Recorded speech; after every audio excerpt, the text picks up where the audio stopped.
जीवमजीवं दब्बं जडवर्वसिहेण जेणने दिट्ठं दिविन्दविन्दवन्दं वन्दे तं सर्वदा शिरसा। दर्शन और ज्ञान के विषय में चर्चा चलती है। तो दो तरह से दर्शन और ज्ञान की बात बताई गई थी, जो सिद्धांत की अपेक्षा और तर्क की अपेक्षा से अलग अलग समझाया था। उसके बाद में सम्यक दर्शन और सम्यक ज्ञान में भी क्या विशेषता है ये भी बताया गया, इनमें भी क्या अंतर आ जाता है।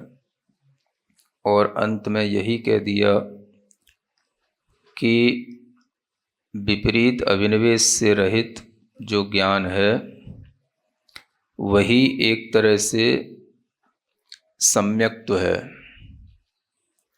अंत में ये भी कह दिया कि जिस ज्ञान में विपरीतता दूर हो गई है, अभिप्राय जिसका विपरीत चला गया है, वह विपरीत अभिनिवेश से रहित ज्ञान में ही जब सम्यक विशेषण लग जाता है तो वही एक तरह से सम्यक्त्व कहा जाता है। इसलिए सम्यक्त्व और ज्ञान में एक अभेद और भेद दोनों नयों की अपेक्षा से कथन किया जाता है। अभेद नय से तो दोनों एक ही जैसे हो जाते हैं, एक ही हैं, और भेद नय से दोनों में अंतर आ जाता है, दोनों की परिभाषा अलग अलग बताई जाती है। जैसे दर्शन उपयोग में ये कहा कि वो आप मतलब स्वरूप में देखता है, स्वरूप में दर्शन होता है, मतलब सामान्य दर्शन का लक्षण होता है दर्शन उपयोग। तो जब दर्शन उपयोग में है जिस समय, तो उस समय वो अपने स्वरूप में देख रहा है, तो फिर उसको अपन सम्यक दृष्टि, मतलब एक सम्यक दर्शन वाला माना नहीं सकता कि ये स्वरूप में जब दृष्टिपात हो रहा है तब वो उसको सम्यक कहा जाएगा, मतलब ऐसा। हाँ, वो स्वरूप कहने का मतलब ये नहीं है कि वो अपने आत्म स्वरूप को देखने लगा। वो तो एक सभी चेतनाओं की एक सामान्य प्रक्रिया रहेगी, जिस प्रक्रिया में दर्शन के माध्यम से वह स्वयं को ग्रहण कर रहा है। अब वह दर्शन इतनी जल्दी हो जाता है कि उसे पता ही नहीं पड़ता कि स्व क्या है।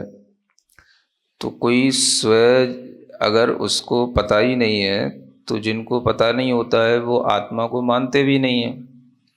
वो केवल मन तक ही सीमित रहते हैं कि भाई आत्मा जैसी कोई चीज़ ही नहीं है। अब भले ही हो रहा है वो स्व का ग्रहण रूप दर्शन, तो वो उनके ग्रहण में नहीं आता। तो श्रद्धा से सम्यक दर्शन बनता है। केवल वो जो आत्मग्राही स्व दर्शन हो रहा है वो तो मात्र दर्शन गुण के माध्यम से होने वाली चेतना की एक सहज प्रक्रिया है। श्रद्धा से जो विपरीत अभिनिवेश दूर होकर के जो सम्यक्त्व बनेगा वो उस दर्शन के साथ नहीं जुड़ेगा। ऐसा इन दोनों में अंतर आएगा। तो नहीं तो सभी लोग आत्मदृष्टिया हो जाते, सभी लोग है ना, स्वरूप को देखने लग जाते, तो फिर कोई क्रोधी ही नहीं होता, कोई फिर हिंसक ही नहीं होता। तो इस तरह से वो स्वरूप का मतलब यही है कि ज्ञान की जो प्रक्रिया चलती है उसमें बीच में अपना दर्शन काम कर जाता है, वही उसको स्वरूप का ग्रहण करने वाला कहलाता है। अब यहाँ पर शिष्य फिर प्रश्न करता है कि यदि भेदो नास्ति कथम आवरणद्वयमिति चेत। कहते हैं कि अगर ज्ञान में दर्शन में अगर भेद नहीं है तो फिर ये दो आवरण कैसे हैं। मतलब सम्यक दर्शन और सम्यक ज्ञान की बात चल रही थी। अगर इन दोनों में भेद नहीं है तो फिर ये दो तरह के आवरण कैसे हैं। दो तरह के आवरण कैसे, तत्रोत्तरम ये न कर्मणा अर्थ परिचिति रूप क्षयोपशम प्रच्छाद्यते तस्य ज्ञानावरण संज्ञा तस्यैव क्षयोपशम विशेषस्य यत्कर्म पूर्वोक्त लक्षणम विपरीत अभिनिवेशम उत्पादयति तस्य मिथ्यात्व संज्ञा इति भेद नयेन आवरण भेद। क्या कहते हैं? जिस कर्म के द्वारा अर्थ का परिच्छेद रूप जो क्षयोपशम होता है उसका प्रच्छादन कर दिया जाए, माने जिससे हमें पदार्थ का ज्ञान होता है और पदार्थ के ज्ञान रूप जो क्षयोपशम है उसको जो आच्छादित कर लेता है उसका नाम है ज्ञानावरण की संज्ञा, उसे ज्ञानावरण कहते हैं। और उसी क्षयोपशम विशेष को जो पहले बताया हुआ कर्म था वह अगर विपरीत अभिनिवेश उसमें उत्पादित कर देता है तो उसका नाम है मिथ्यात्व संज्ञा। यानी जो विपरीत अभिनिवेश उत्पादन करने की जिसमें शक्ति है वो मिथ्यात्व नाम का कर्म होता है। तो वह मिथ्यात्व के कारण से विपरीत अभिनिवेश ज्ञान में उत्पन्न होता है और ज्ञान का जो क्षयोपशम विशेष होता है वो ज्ञानावरण के क्षयोपशम से होता है। तो ज्ञानावरण का क्षयोपशम होने पर ज्ञान प्रकट होगा और मिथ्यात्व का अभाव होने पर विपरीत अभिनिवेश दूर होगा। ऐसे ये विपरीत अभिनिवेश को पैदा करने वाला कर्म अलग है और ज्ञान को प्रच्छादित करने वाला जो क्षयोपशम देने वाला जो कर्म है वो ज्ञानावरणी कर्म अलग है। इस तरह से भेद नयों के माध्यम से आवरण में भेद आ जाता है। निश्चय नयेन पुनः अभेद विवक्षायाम कर्मत्वं प्रति आवरणद्वयम् अपि एकम एव विज्ञातव्यम। और अगर निश्चय नय से देखें तो अभेद की विवक्षा में तो सब कर्म ही हैं, दोनों ही आवरण एक ही जान लेना चाहिए। जो भी आवरणी कर्म है वो सब एक ही हैं। अभेद नय की विवक्षा में कर्म मात्र कह दिया जाएगा तो सभी कर्म एक हो जाएंगे। एवं दर्शन पूर्वकम ज्ञानम भवति इति व्याख्यान रूपेण गाथा कथा। इस तरह से दर्शन पूर्वक ज्ञान होता है। इस बात को समझाते समझाते है ना ये व्याख्यान अब पूरा हुआ है। दर्शन पूर्वक ज्ञान होता है। दर्शन और ज्ञान को समझाते हुए काफ़ी लंबा ये विषय खिंच गया। अब आगे का विषय आता है गाथा 45 की उत्थानिका। अत सम्यक दर्शन ज्ञान पूर्वकम रत्नत्रयात्मक मोक्ष मार्ग तृतीय अवयवभूतम स्वशुद्धात्मानि भूत आत्मानुभूति रूप शुद्धोपयोग लक्षण वीतराग चारित्रस्य पारंपर्येण साधकम शराग चारित्रम प्रतिपादयति। किसी भी गाथा को कहने से पहले उस गाथा में क्या कहा जा रहा है, उसका भाव क्या आचार्यों का रहा है, इसको समझाने के लिए यह उत्थानिका बनाई जाती है ना, ताकि आपको ये पृष्ठभूमि ज्ञात रहे कि उस गाथा में क्या आने वाला है। तो ये उत्थानिका इतनी बड़ी बनानी पड़ी कि देखो, एक तो सम्यक दर्शन और ज्ञान इन दोनों की बात हो गई और इन दोनों पूर्वक ही रत्नत्रयात्मक मोक्ष मार्ग का तृतीय अवयव उत्पन्न होता है। माने जो सम्यक चारित्र है वह सम्यक दर्शन और सम्यक ज्ञान पूर्वक ही होता है ना। सम्यक ज्ञान सम्यक दर्शन पूर्वक होता है और सम्यक चारित्र सम्यक दर्शन और सम्यक ज्ञान दोनों पूर्वक होता है। पूर्वक का मतलब उसके पूर्व में वह होना चाहिए। सम्यक दर्शन और सम्यक ज्ञान के साथ ही सम्यक चारित्र होता है। ये रत्नत्रयात्मक जो मोक्ष मार्ग का ये तृतीय अवयव माना जाता है। चारित्र को तीसरा अवयव कहा। पहला अवयव सम्यक दर्शन, दूसरा सम्यक ज्ञान और तीसरा सम्यक चारित्र। ये तीन अवयव हैं मोक्ष मार्ग के, है ना। अवयव पहले भी बताया था ना। अवयव माने उसके तीन जो है पार्ट कहो, खंड कहो, उन तीनों को मिलकर के जो एक चीज बनेगी वो मोक्ष मार्ग कहलाएगा, है ना।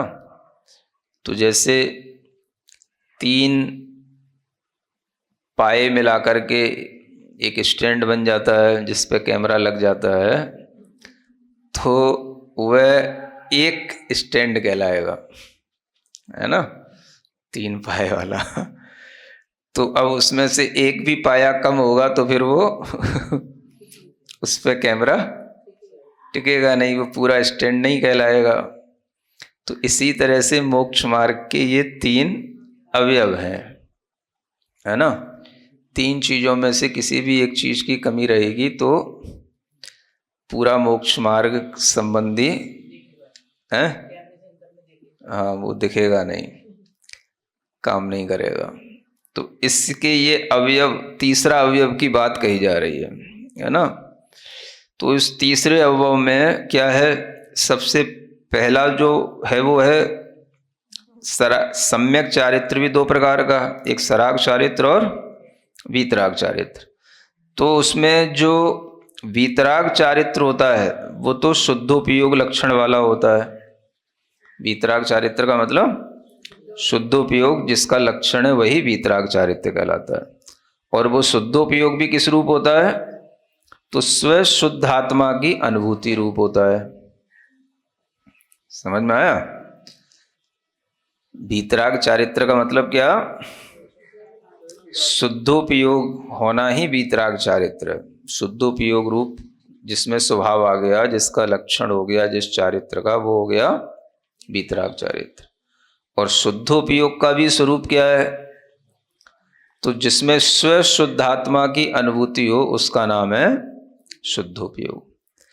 तो इस तरह से यह वीतराग चारित्र जो होता है, इसका परंपरा से साधक जो होता है वो सराग चारित्र होता है।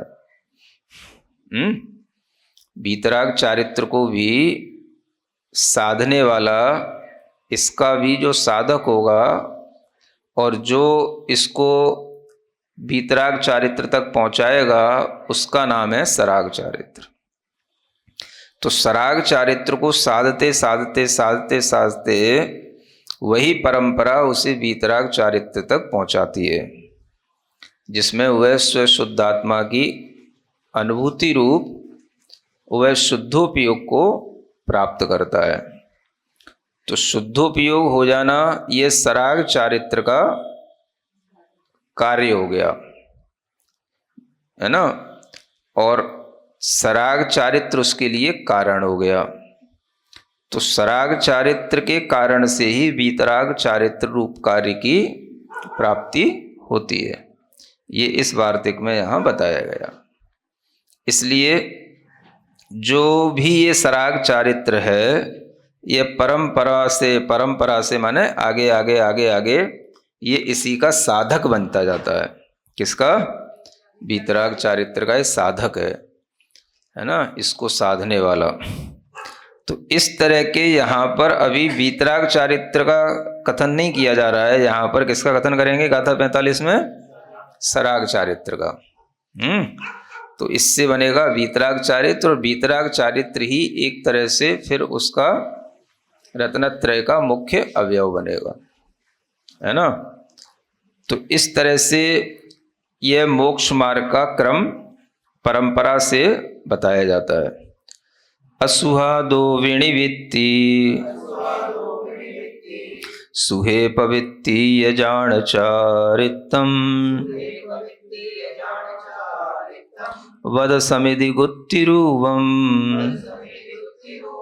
व्यवहारणया दुजिण भड़ियम।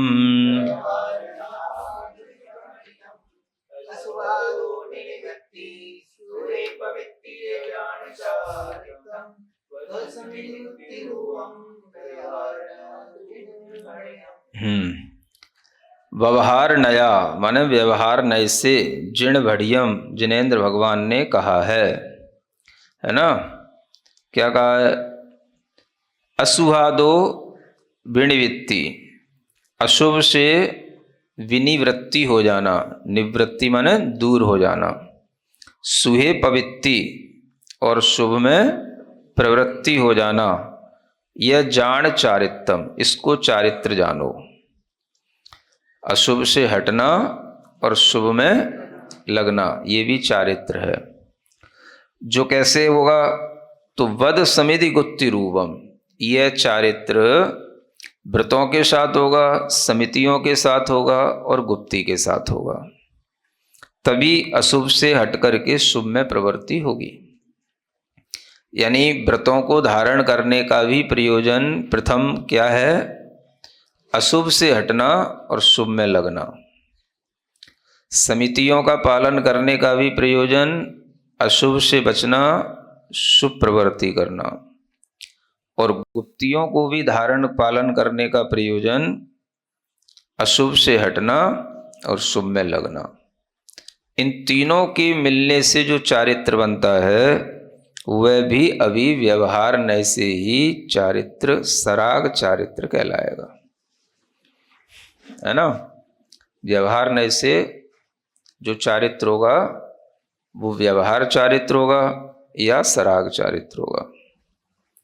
तो ये व्यवहार नय वाला व्यवहार स्वयं उस चारित्र को धारण करने वाले को भी पकड़ में आएगा और दूसरे भी जो देखेंगे वो भी पकड़ पाएंगे, इसलिए ये व्यवहार है ना। इस व्यवहार में एक से प्रवृत्ति हटेगी, दूसरे में प्रवृत्ति होगी। अहिंसा व्रत है तो हिंसा नहीं करना, अहिंसा को पालन करना, झूठ नहीं बोलना, सच बोलना, चोरी नहीं करना, अचौरे का पालन करना। तो एक से हटा जा रहा है, दूसरे में प्रवृत्ति की जा रही है। तो इसलिए ये सुहे पवित्ति, ये सराग चारित्र का रूप है। अशुभ से हटना, शुभ में लगना, इसका नाम ये चारित्र है। और ये चारित्र इन तीन अवयवों के बिना नहीं बनता, व्रत, समिति और गुप्ति। जहाँ ये तीन चीजें रहती हैं वहाँ इस सराग चारित्र की परिपूर्णता हो जाती है। फिर यह तीनों का जो तीनों रूप ये चारित्र है, यही आगे उठ करके जब ऊपर चलता है तो यही वीतराग चारित्र की परिणति में परिणत होता है। तो ऐसे बहुत सारा अभ्यास करके, बहुत सारा वेट लेकर के, है ना, तब ऊपर उठा जाता है ना। एकदम से आप ऊपर उठेंगे तो आपके पास कुछ ऊपर उठने के लिए सहारा भी होना चाहिए, जिस सहारे से ऊपर उठ करके आप फिर जो है उस सहारे के बिना चल सकें, है ना। तो उड़ने से पहले चलना होता है, जैसे प्लेन होता है ना, तो उड़ने से पहले चलता है। तो जो चल रहा है वो तो सबको दिखेगा, है ना। जो उड़ रहा है वो बैठने वाले को ही दिखेगा कि हाँ ये उड़ रहा है। तो जब वो चलता है तो चल कर के ही उड़ता है। तो चलने के लिए भी उसे बहुत साधन जुटाने पड़ते हैं, है ना। बिना प्लेन के आप उड़ नहीं पाएंगे, तो प्लेन को जुटाने के भी साधन बहुत बड़े बड़े चाहिए ना। या तो खरीद लो या किराया दे लो कुछ तो करना ही पड़ेगा। तो वो अन्य साधनों से हट कर के है, वो कोई ट्रेन की एसी के किराए से भी ज़्यादा होगा है ना। तो वो एक अलग तरह का, जब आपके पास में साधन होगा तभी उस साधन से चलते चलते वह फिर अपने आप जब उड़ान भरता है तो उसी का नाम है वीतराग था, है ना। तो वो उड़ान तभी भरी जाती है जब पहले पहिए हों नीचे चलने के लिए। तो 3 पहिए चाहिए उसको थोड़ा सा पहले टेक ऑफ करने के लिए। 3 पहिए से पहले वो गति लेता है और फिर जो है वो फ्लाइट होती है। तो सराग चारित्र के ये 3 पहिए हैं, व्रत, समिति और गुप्ति। इन तीनों को संभाल के रखने से, इन तीनों में प्रवृत्ति करते रहने से फिर अपने आप, है ना, वो भीतर ही भीतर ऐसी वेपोराइजेशन होने लग जाता है, जैसे पानी की भाप बनने लग जाती है ना तो अपने आप ही वो उसका ऊपर उड़ने वाला है ना, वह बाष्पीकरण होने लग जाता है, तो वो वीतराग चारित्र की परिणति कहलाती है। तो इस 3 के अभ्यास के बिना कोई वीतराग चारित्र की बात करे, है ना, तो वह एकदम से ऐसी बात है कि बिना साधन के साध्य को पाने वाली बात। बिना प्लेन के हवा में उड़ने वाली बात। तो ये 3 उसके पहिए उस सराग चारित्र के रूप में हैं, और जब वह प्लेन उड़ जाता है तो तीनों पहिए उसके अंदर हो जाते हैं। फिर आपको पहिए दिखाई नहीं देंगे, वो सिर्फ फ्लो दिखाई देगा, उसका नाम है वीतराग चारित्र। तो इस तरह की यह दशा अभ्यास से बनती है, और निरंतर उठने का जो अभ्यास किया जाता रहता है उससे वो कभी ना कभी वो फ्लाइट मोड पे आ जाता है ना। नहीं तो वो कभी कभी टेक ऑफ करते करते भी एक्सीडेंट हो जाता है। हाँ, अहमदाबाद में हुआ था। तो इसी तरह की ये चीज़ें हैं जिनसे ऊपर उठना है और साथ भी रखना है, इसी सहारे से सब कुछ प्राप्त करना है। अब इसी की ये व्याख्या करते हैं। अस्यैव सराग चारित्रस्य एक देश अवयवभूतम देश चारित्रम तावत कथ्यते। अब इसी सराग चारित्र का एक देश अवयव रूप भी एक देश चारित्र होता है, उसको भी हम कह देते हैं। व्याख्या करना, कौन सी व्याख्या की इसमें? देश चारित्र भी खैर अब इसी में ही आ जाएगा।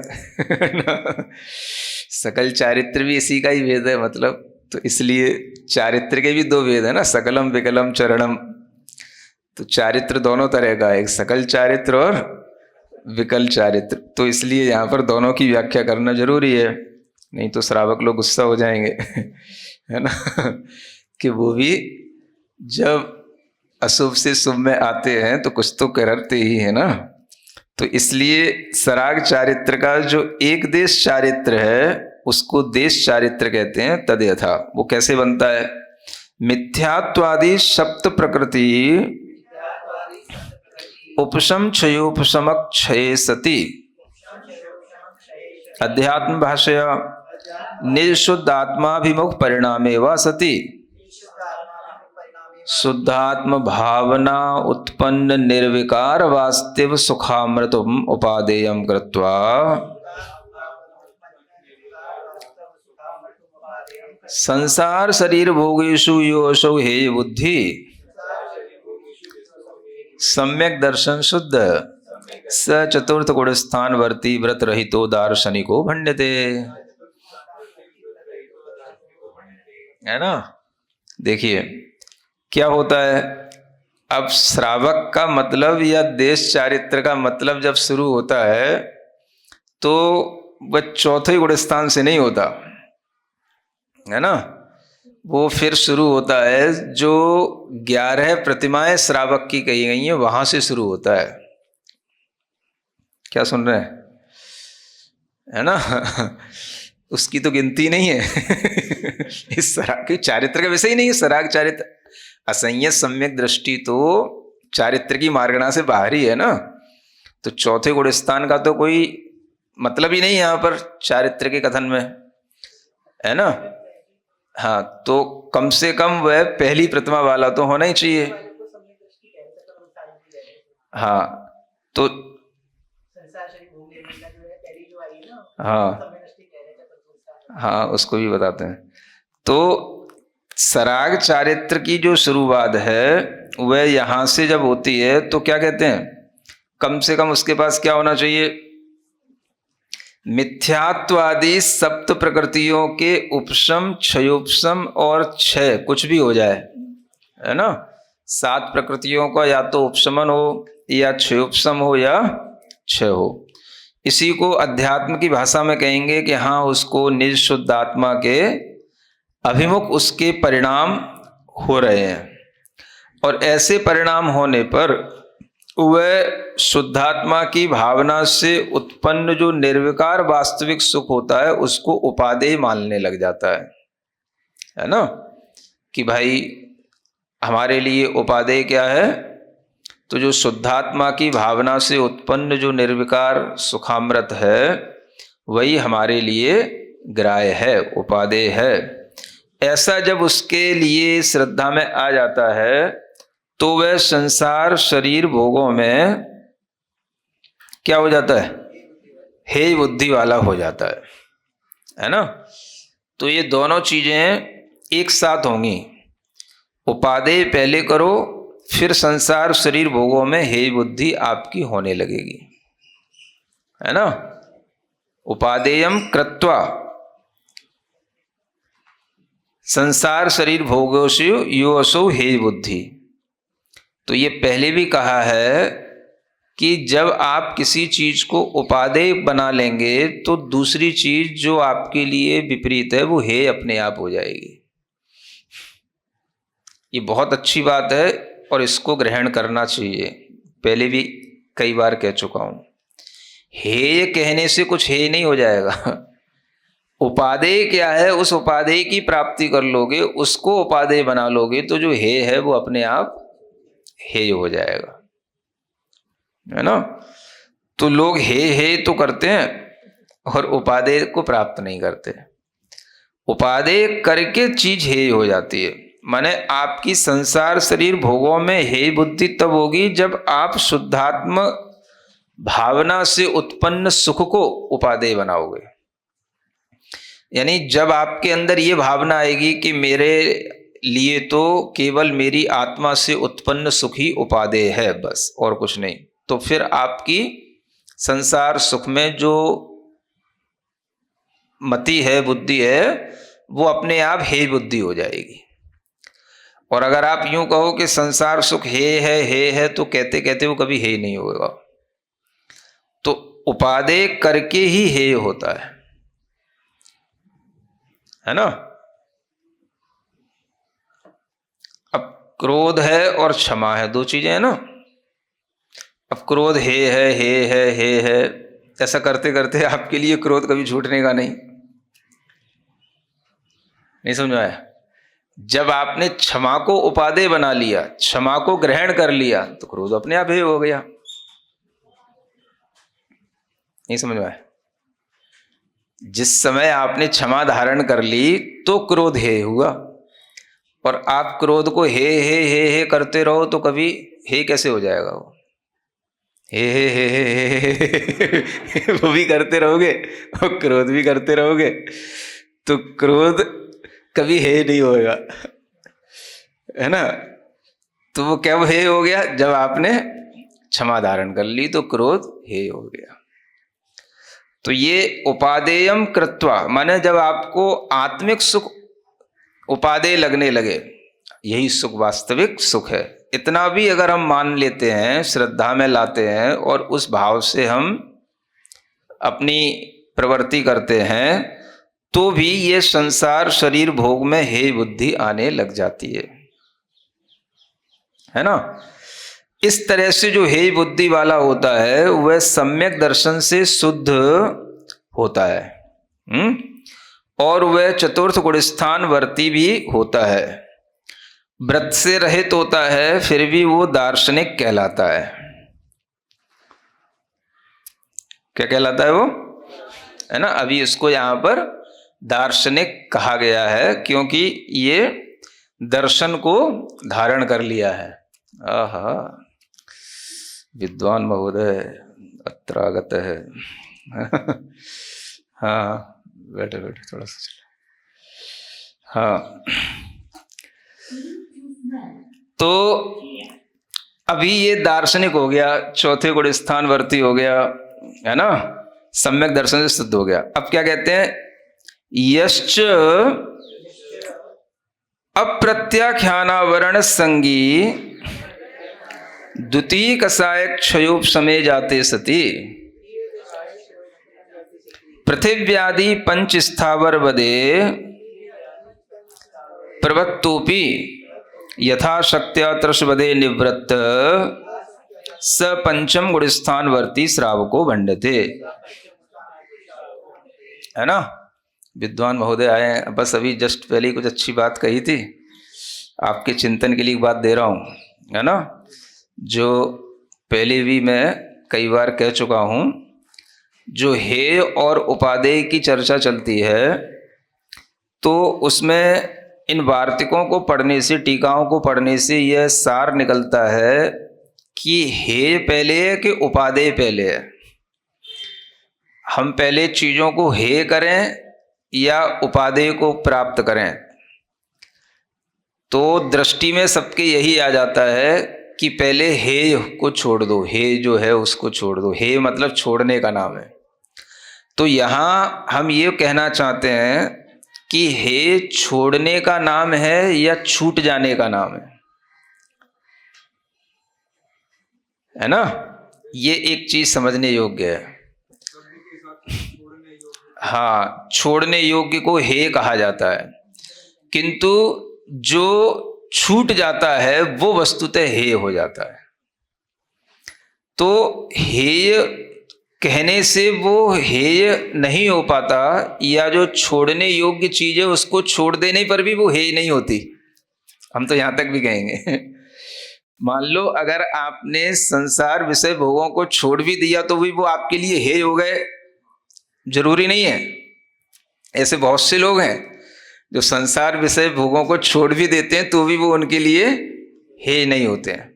ये बहुत अच्छी बात है अध्यात्म की पकड़ के लिए कि यहाँ पर आचार्य कहते हैं, जैसे इसी की टीका आप पढ़ें, गाथा 45 की जो तीसरी लाइन है, तो उसमें लिखते हैं कि जब यह सुखामृत, वास्तविक जो सुखामृत है, ये उपादेयम कृत्वा, यानी इस वास्तविक सुख को जब आप उपादेय कर लेते हैं, उपादेय करके जो संसार शरीर भोगों में हे जो हेय बुद्धि होगी उसका नाम हेय है।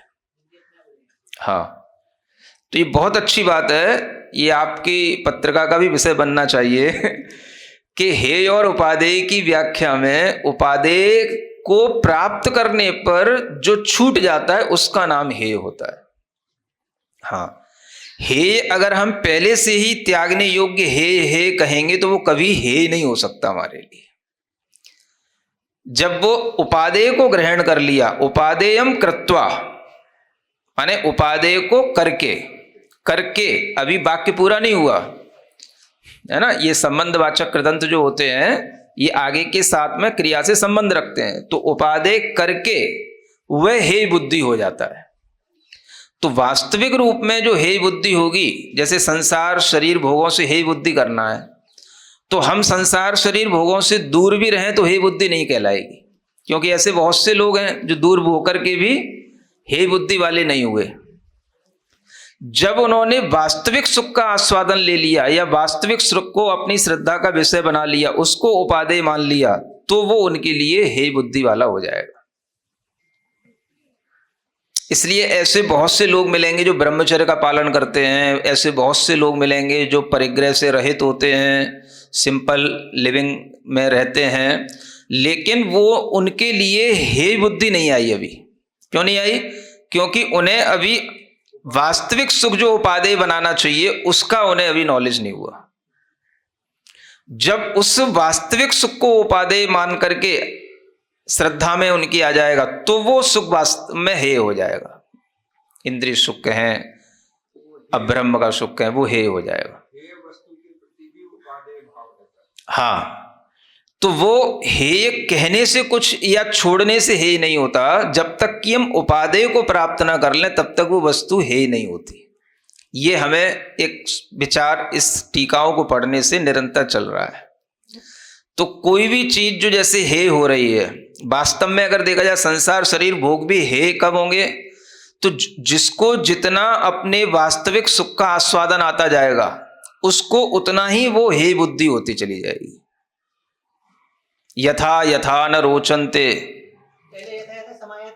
विषया सुलभा अपि, है ना। हाँ हाँ, यथा यथा समायाति संवित्तौ तत्त्वमुत्तमम् तथा तथा न रोचन्ते विषया सुलभा अपि। हाँ, तो जैसे जैसे वो अपने में समाहित होता चला जाएगा वैसे वैसे उसे बाहरी विषयों में रुचि छूटती चली जाएगी।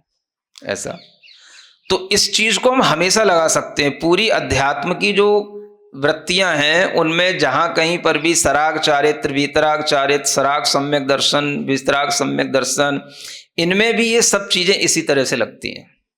इसमें महाराज जी एक विषय एक आता है कि जब तक ये पदार्थों के प्रति उनके जो वास्तविक स्वरूप है उसका ज्ञान नहीं होगा तो उपाधि की ओर दृष्टि मुड़ेगी कैसे? नहीं, ज्ञान तो हो सकता है, लेकिन ज्ञान होने के बाद में वह जब तक उपादेय रूप में उसे स्वीकार नहीं करता, माने कि उसे उपादेय रूप में यही हमारे लिए ग्राह्य है, ये जब तक वह, अब उसके भी 3 रूप हैं, एक श्रद्धा में, एक ज्ञान में, एक आचरण में। तो ये तीनों रूपों में वो जैसे जैसे उपादेय बुद्धि उसकी चलती चली जाएगी वैसे वैसे उसकी हे बुद्धि भी उसी तरह से उन पदार्थों में होती चली जाएगी। जैसे एक व्यक्ति गृहस्थ छोड़ करके दीक्षा लेता है, मुनि दीक्षा लेता है, हाँ हाँ, तो ये शास्त्रानुसारी बुद्धि है कि कैसे बुद्धि का है? नहीं तो यह बुद्धि, हाँ हाँ, तो यह बुद्धि में भी अभी उसके लिए मैं कह तो रहा हूं 3 रूप से यह बुद्धि चलेगी ना, एक श्रद्धान रूप, एक ज्ञान रूप, एक आचरण रूप। तो आचरण की पद्धति सराग चारित्र से लेकर के वीतराग चारित्र तक चलेगी, बहुत बड़ी पद्धति है। तो सराग चारित्र भी हे है। कब? अगर आप सराग चारित्र को हे कहते रहेंगे, हे कहते रहेंगे, तो कभी सराग चारित्र हे नहीं हो जाएगा। जब आप वीतराग चारित्र को उपलब्ध हो जाएंगे तो सराग चारित्र अपने आप हे हो जाएगा। अशुभोपयोग हे है, हे है, हे है कब होगा? जब आप शुभोपयोग में प्रवृत्ति करेंगे तो अशुभोपयोग अपने आप हे हो गया। शुभोपयोग हे है, हे है, हे है, ऐसा कहने से आप शुभोपयोग से जब तक बचते रहेंगे तो हे नहीं हो जाएगा। भाई पूजा नहीं करना, क्यों नहीं करना? शुभोपयोग हे है। समझ में आ रहा है ना? मुनियों की वंदना नहीं करना, क्यों नहीं करना? शुभोपयोग हे है। तो शुभोपयोग हे कहने से शुभोपयोग हे नहीं हो जाएगा, और आगे भी नहीं बढ़ेंगे। हाँ, जब आप शुद्धोपयोग को उपलब्ध हो जाएंगे तो शुभोपयोग हे हो जाएगा। ये बहुत बड़ी चीज है। तो इसी तरह से अशुहादो विनिवृत्ति शुहे पवित्ति, जब अशुभ से निवृत्ति हो जाए और शुभ में प्रवृत्ति हो जाए तो अशुभ अपने आप हे हो गया और शुभ में उपादेयता आ गई। तो हे उपादेय का यह क्रम हमें थोड़ा सा लोगों को बताना चाहिए और इसको चर्चा का विषय बनाना चाहिए। जैसे कि हम नीचे खड़े हुए हैं सीढ़ी पर और हम इसी सीढ़ी को हे कहें, क्योंकि ये सीढ़ी हमारे काम की नहीं है। हमारे काम की तो हमें क्या दिख रही है? उपादेय तो वो है, छत दिख रही है, हमें छत पे पहुंचना है। अब हम सीढ़ी को हे कहते रहेंगे और सीढ़ी पे चढ़ेंगे नहीं तो हम छत पे कैसे पहुंचेंगे? तो जब हम एक सीढ़ी को छोड़ करके दूसरी सीढ़ी पर पहुंचे तो पिछली वाली सीढ़ी हमारे लिए अपने आप हे हो गई। नीचे खड़े खड़े अगर हम पहली सीढ़ी पर पहली सीढ़ी को हे कहते रहेंगे तो वो कभी हे नहीं होगी। जब दूसरी सीढ़ी पर पैर रखेंगे तो पहली सीढ़ी अपने आप हे हो जाएगी। संसारी को तो ये भी रहता है ऊपर से उतरना भी है। अभी तो चढ़ने की बात कर रहे हैं हम कि उपादेय अगर हमारे लिए प्राप्त हो गया तो फिर अपने आप ये सीढ़ी नुमा जो कुछ भी सराग चारित्र था ये अपने आप हे हो गया। तो हे उपादेय की इस तरह की व्याख्या चर्चा में लानी चाहिए और इसी से जो है कुछ ये जो शुभोपयोग हे है का जो एक धुन चढ़ी हुई है कुछ लोगों में वो थोड़ी दूर हो सकती है। शुद्धोपयोग को जब आप उपलब्ध होंगे तब शुभोपयोग अपने आप हे हो जाएगा। आपको कहने की जरूरत नहीं है, दूसरों को शुभोपयोग से हटाने की जरूरत नहीं है कि आप शुभोपयोग को हे, शुभ और अशुभ सब एक कर्म है, एक समान है, ऐसा कह करके सबको हे करके आप उससे हे बुद्धि नहीं बना सकते। अब वो एक ही बात है, शुभोपयोग है, पुण्य है, एक ही बात है वो। तो पुण्य है, पुण्य है तो पुण्य है कैसे हो गया? फिर वो उसी पुण्य फला अरहंता कहा गया। तो अब इस तरह की हे उपादेय की व्याख्याएं थोड़ी सी ये सामने आए जन सामान्य के लिए भी, जो सामान्य लोगों को भी जो हम विषय देते हैं, पढ़ाते हैं या शिविर आदि लगाते हैं, उनमें इस तरह से हे उपादेय की, भाई उपादेय बुद्धि प्राप्त करके हे बुद्धि जो हो जाता है उसी को माना गया है यहाँ।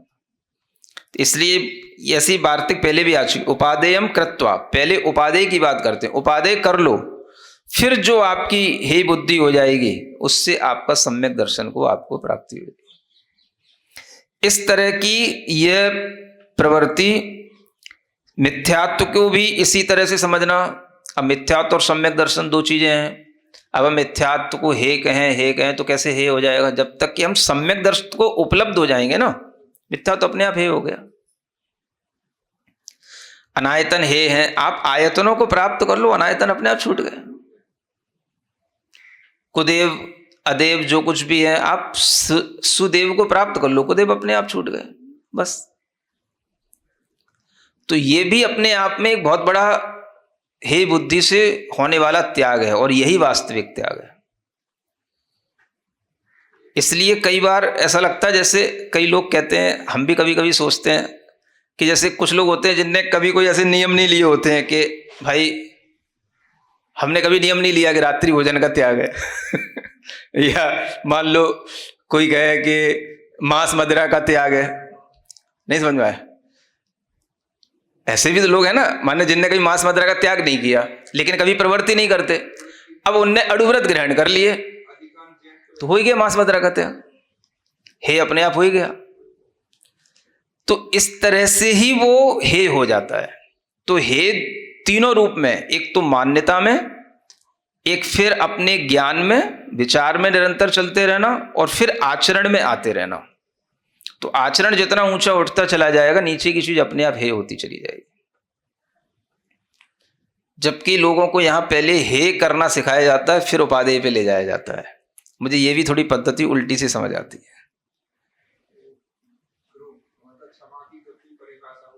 हाँ, तो मैं अभी उदाहरण दे चुका था, वही तो मैं कह चुका था, मैं बता रहा था। तो क्रोध, क्षमा के प्रवचन में क्रोध ज्यादा आता है ना, क्रोध की बात ज्यादा आती है।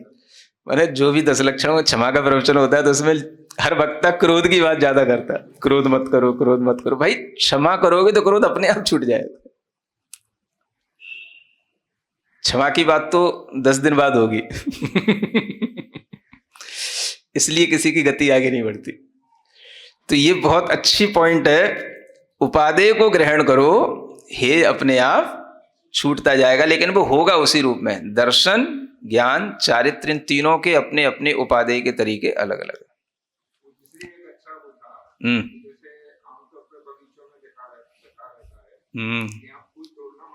हाँ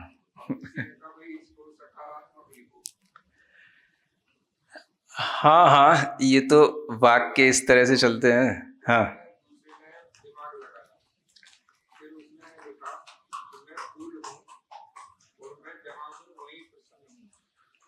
और मैं चाहता हूँ आप भी मुझे यही देख करके प्रसन्न हो। बहुत लंबा वाक्य हो गया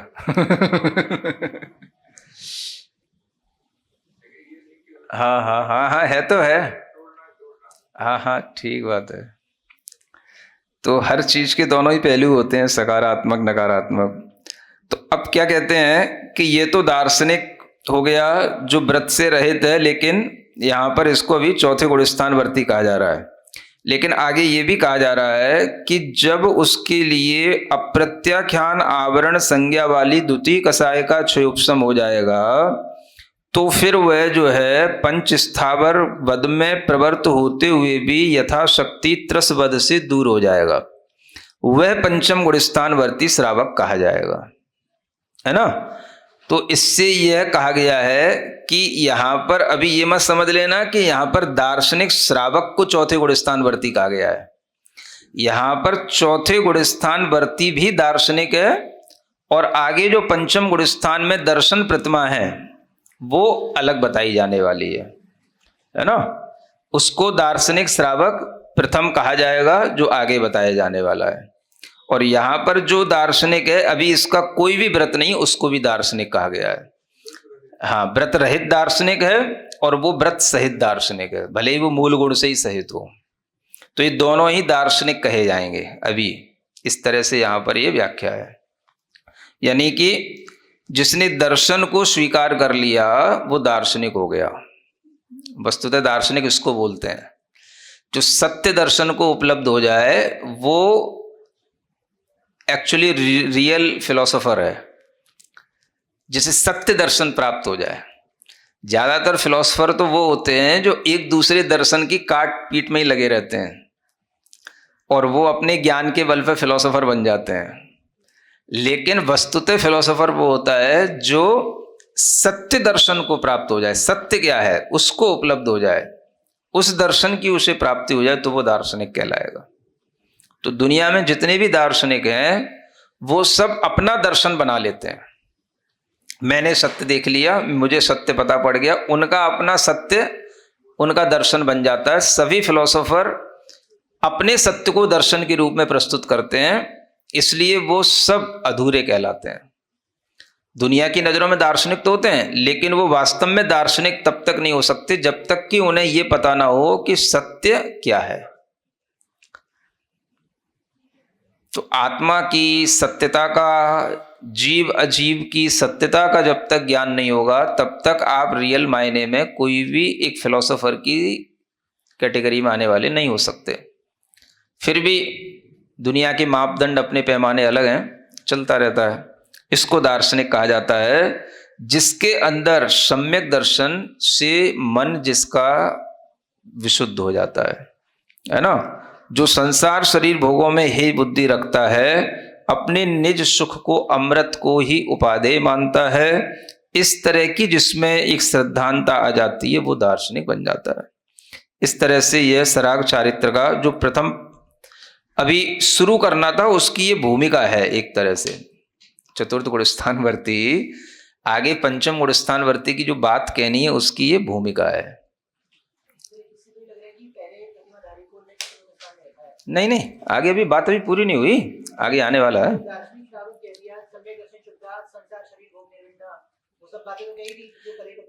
आगे और बताने वाले हैं, अभी दूसरी प्रतिमा नहीं है, अभी आगे अभी पढ़ ही लें कि फिर नहीं तो अधूरा रह जाएगा, फिर कंफ्यूजन हो जाएगा। तस्य एकादश भेदा कथ्यन्ते।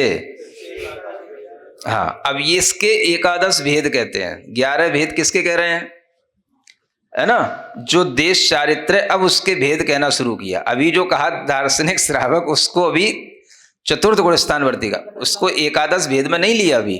हाँ, ये कहने का मतलब तथा ही सम्यक्त पूर्वकत्वेन मध्य मास मधुत्याग उदंबर पंचक परिहार रूप अष्टमूल गुण सहित सन संग्रामादि प्रवृत्तोपि पापर्धि आदि भीर निष्प्रयोजन जीव घातादौ निवृत्त प्रथमो दार्शनिक श्रावको वर्ण्यते। है ना, ये है दार्शनिक श्रावक। उसको मात्र भी दार्शनिक कहा है, श्रावक नहीं कहा, है ना। हाँ, दार्शनिक श्रावक वो पंचम गुणस्थानवर्ती होगा तो वो दार्शनिक श्रावक कहलाएगा। एक इसमें ये भी डिवीजन कर सकते हैं, चौथे गुणस्थान वाला भी दार्शनिक है लेकिन वो दार्शनिक श्रावक नहीं है। दार्शनिक श्रावक, हाँ व्रत रहित, वो सिर्फ दार्शनिक लिखा है, यहां उसको क्या लिखा है, दार्शनिक श्रावक। पहली प्रतिमा वाले को श्रावक कहा जाएगा, वो दार्शनिक श्रावक है। ये एक डिफरेंस है, वो ओनली दार्शनिक है है ना, और ये दार्शनिक श्रावक है। तो दार्शनिक श्रावक कौन है, जिसने सम्यक्त पूर्वक मध्य मास मधु का त्याग किया हो, इसमें त्याग आ जाएगा। श्रावक तब बनेगा जब वो त्याग करेगा, मध्य मास मधु का त्याग करे, पंच उदंबर फल का परिहार करे, अष्टमूल गुणों से सहित हो जाए, तो वह अष्टमूल गुणों का धारी इतना भी नियम ले लेगा तो वो दार्शनिक श्रावक की कोटि में आ जाएगा। अब देखो कितना लिखा है, ऐसा श्रावक भले ही संग्राम आदि में प्रवृत्ति कर ले, माने युद्ध करने चला जाए,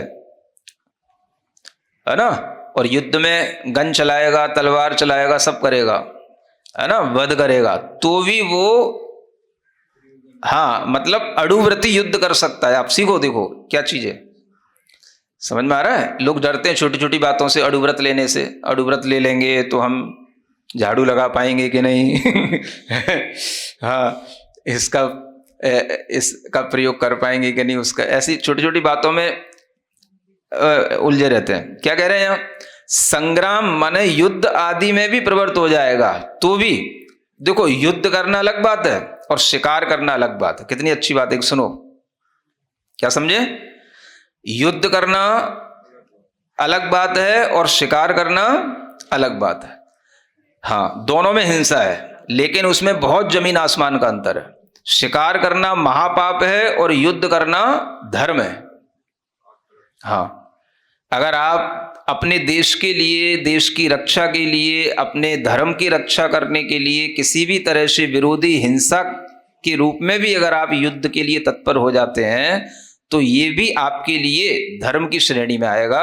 अगर आप रक्षा कर रहे हैं, तीर्थ की रक्षा कर रहे हैं, धर्म की रक्षा कर रहे हैं, तो ये आपका धर्म है।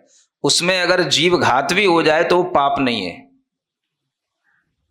और शिकार में आपने संकल्प लिया, मैं आज शिकार के लिए निकला हूं, और आप दिन भर शिकार ढूंढते रहे और आपको कोई शिकार नहीं मिला, तो भी आप दिन भर पाप करते रहे, आपको निरंतर पाप कर्म का बंध होगा। और अगर आपको मिल गया तो महापाप हो गया। इस तरह का ये अंतर जानना। चलिए, अंधेरा हो गया।